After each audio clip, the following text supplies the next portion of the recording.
Okay, in my other voice videos, part 1 and 2, about the Singapore Mai Fun Noodles, I had said that I was having a problem not understanding about the kind of seasoning, heat seasoning, that it wasn't always red chili pepper or red chili pepper powder, sorry, but always curry. And so I looked it up some more, and I did find agreement with me that it can, and I'm just taking it for assumption that it always would be both things, but it can also have the red pepper or red chili peppers. I didn't find anything with red chili powder, but red chili pepper and, of course, the curry powder is central to it. Yes, of course. So I thought I'd just read this recipe. It's from a website named Pickled Plum. And so Singapore Chow Mai Fun. This is a simplified and better than takeout Singapore Chow Mai Fun recipe. It is ready in 20 minutes from start to finish. Its author is Caroline Phelps. I hope I can say other people's names on my voice videos. I'm not sure about that yet. I'm waiting for somebody to tell me I've done wrong. Okay, the prep time is 13 minutes. The cook time is 7 minutes. The total time is 20 minutes. The yield is for 4 people. The category is stir fry. And, of course, the cuisine is Chinese, of course. Okay, the ingredients you'll need. 1 tablespoon of vegetable or canola oil. 10 large shrimp, peeled and deveined. 3 strips of turkey bacon sliced into bite-sized strips. 2 cups of shredded cabbage. 1 carrot sliced into thin strips. 1 small red onion thinly sliced into half moons. 2 dried red chili peppers roughly chopped. 3 stalks of scallions, roughly chopped, 1 1/2 tablespoons of curry powder, 130 grams of dried rice noodles, a 1/2 teaspoon of kosher salt, 1 tablespoon of rice wine vinegar, 1 teaspoon of sesame oil, 1 1/2 tablespoons of soy sauce. It was 1 teaspoon of sesame oil, 1 1/2 tablespoons of soy sauce, and ground white pepper. So the instructions are: soak the rice noodles in hot water for 7 to 8 minutes until they are al dente. You don't want them cooked all the way through, since you will finish them in the wok or pan. Drain the noodles and use scissors to cut them into lengths that are easy to eat, then set them aside. In a wok or a large pan over high heat, add the oil. When the oil is hot, add shrimp and turkey bacon and cook for 30 seconds. Add cabbage, carrot, red onion, dried red chili peppers, and half of the scallions, and cook for 4 minutes, stirring often. Add curry powder and stir. Add the curry powder and stir. Add rice noodles, salt, rice wine vinegar, sesame oil, and soy sauce, and gently mix. Turn the heat off and transfer the chow mein fun to a plate or bowl. Season with ground white pepper, top with the remaining scallions, and serve. Nothing could be more direct. Of course, the other one is pretty direct as well, but I read all the instructions. This page also has very many instructions, in case anybody's referencing this page. It's recipe. It's just a recipe for Singapore Chow Mein Fun at pickledplum.com. I shouldn't be giving away the actual website addresses on anything, because it might carry tag information that I shouldn't. I'm sorry. Gosh, I need to learn how to research things ahead of time. So I just thought I'd add this. This is only a 3-minute voice video. So I had some other recipes that I'd wanted to do today before the New Year weekend came up. And there are other vegetable recipes from All Recipes website that I found in my email. I find most of the leads that I'm going to get all from my emails that I'm subscribed to. So I feel comfortable with knowing that they're reliable sourcing, and it'll be a good recipe, and very well thought. And I need to learn how to prepare better. Okay, so this next 3 are all vegetable recipes from All Recipes, like I said. Roasted carrots with garlic and garlic breadcrumbs. Looks delicious for anybody who loves sauteed vegetables, or cooked vegetables.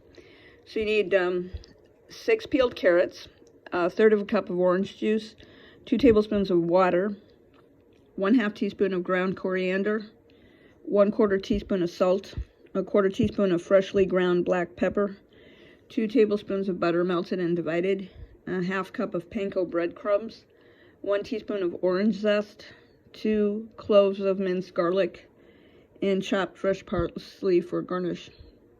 The directions: preheat the oven to 450 degrees Fahrenheit, 230 degrees centigrade. Cut the carrots on an extreme bias into long 3/8-inch thick slices. Arrange in a 9 by 13-inch baking dish. Add orange juice, water, coriander, and salt and pepper. Toss to coat.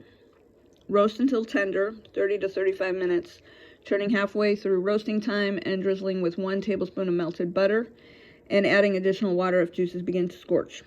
Meanwhile, stir together breadcrumbs, remaining 1 tablespoon of melted butter, orange zest, and garlic in a small bowl. Sprinkle over carrots. Roast until panko is lightly browned, about 5 more minutes. Garnish with chopped parsley leaves. So here's some nutrition facts on this recipe.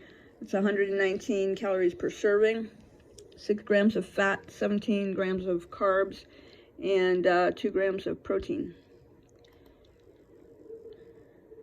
Then there's some more: 345 milligrams potassium, 17 grams of carb. Did I say that already? Yes, I did. I'm sorry.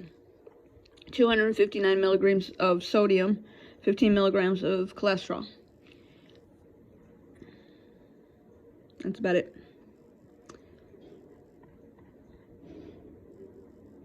So then I'm moving on to the next recipe from All Recipes.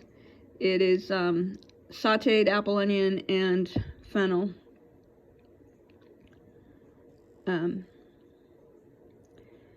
The prep time is 10 minutes. The cook time is 15 minutes. The total time, of course, 25 minutes. 4 servings. Ingredients: 1 tablespoon of olive oil, 1 pound of fennel, trimmed and thinly sliced, 1 onion, halved and thinly sliced, a 1/2 teaspoon of fennel seeds, a 1/2 teaspoon of salt, 1/8 teaspoon of black pepper, 1 apple cored and sliced with peel, freshly ground black pepper, and fennel fronds, like the flowers on the fennel from the fennel. Step 1. Heat oil in a large skillet over medium-high heat. Add fennel, onion, and fennel seeds, season with salt and pepper. Cook, stirring occasionally until fennel is just tender and beginning to brown, 8 to 10 minutes. Stir in apple and cook until tender, about 5 minutes. Top with additional black pepper, and if desired, add the fennel fronds. Calories per serving is 84. That's 4 servings. Per the recipe, total fat is 4 grams, saturated fat 1 gram, sodium 181 milligrams, total carbs 13 grams, fiber 5 grams, protein 2 grams, potassium 512 milligrams. I seem to favor recipes that have a big number in sodium and potassium, I guess. It's just something I prefer. I don't know. Never thought about it. Roasted lemon pepper potatoes, also from the same website. I have to cue this, I'm sorry. Prep time is 10 minutes. Cook time is 45 minutes. Any additional time is 10. Total time, 1 hour and 5 minutes. 8 servings, and it yields 8 potato halves. The ingredients are 4 large russet potatoes, freshly ground black pepper to taste, 1/4 teaspoon cayenne pepper or to taste, kosher salt to taste, 1/4 cup olive oil or more to taste, 1 cup chicken broth, 3 tablespoons fresh lemon juice or to taste, 2 teaspoons lemon zest, 4 sprigs oregano leaves or more to taste. Every kind of seasoning on this is your choice to taste, and that's the recommended amount. Directions. Step 1. Preheat the oven to 400 degrees Fahrenheit, 204 degrees centigrade. Trim off the long edges of the russet potatoes so that they can lay flat. Cut in half lengthwise and rinse in a bowl of cold water to remove excess starch. Pat dry on paper towels. Season generously with black pepper, cayenne, and salt. Coat the bottom of a large baking dish with olive oil. Lay potatoes seasoned sides down in the dish. Brush tops with more olive oil, season with pepper, cayenne, and salt. Step 4. Bake in the preheated oven for 20 minutes. Remove and carefully flip potatoes over. Let rest for 10 minutes. Meanwhile, combine broth with lemon zest and juice. Pour mixture over the potatoes. Scrape zest off the tops of the potatoes and back into the broth. Stick oregano sprigs between the potatoes. Season with pepper. Shake the dish lightly to slosh the sauce back and forth. Return the potatoes to the oven and roast for 15 minutes. Flip again. Continue roasting until very soft and creamy on the inside and crusty on the outside, 10 to 15 minutes more. Flip over once more to serve. Drizzle with more olive oil on top. Sprinkle with pepper and more oregano. The chef notes. So if you happen to be, speaking of chicken, and you're roasting one, besides keeping the bones for stock, be sure to save the rendered fat as well, since that will elevate the dish to even greater heights. And feel free to add some garlic here, but if you do,